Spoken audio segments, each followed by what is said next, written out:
Future tarot റീഡിങ്ങിലേക്ക് എല്ലാവർക്കും സ്വാഗതം. ഇന്നത്തെ യൂണിവേഴ്സൽ മെസ്സേജ് എന്താണെന്ന് നോക്കാം. കിങ് ഓഫ് കപ്സ് എന്ന് പറഞ്ഞ കാർഡാണ് കിട്ടിയിരിക്കുന്നത്. ഒരു ഇമോഷണൽ വൈകാരിക സ്ഥിരത, അതായത് ശാന്തനായിരുന്നു കൊണ്ട് നയതന്ത്രപരമായിട്ട് കാര്യങ്ങളെല്ലാം നീക്കും എന്നാണ് യൂണിവേഴ്സ് നിങ്ങളോടൊന്ന് പറഞ്ഞിരിക്കുന്നത്. അടുത്തത് ദ എംപറർ എന്ന് പറയുന്ന കാർഡാണ് കിട്ടിയിരിക്കുന്നത്. അതായത് ഒരു നിയന്ത്രണം, ഒരു ഓർഡർ.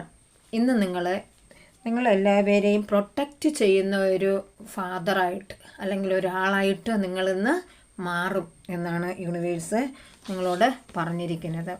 അടുത്തത് കിങ് ഓഫ് വാൺസ് എന്ന് പറയുന്ന കാർഡാണ് കിട്ടിയിരിക്കുന്നത്. അതായത് ഒരു അഭിനിവേശം, എന്തെങ്കിലുമുള്ള ഒരു അനുഭവം അഭിനിവേശത്തോടും കൂടി നിങ്ങളിന്ന് പെരുമാറും. നന്ദി, നമസ്കാരം.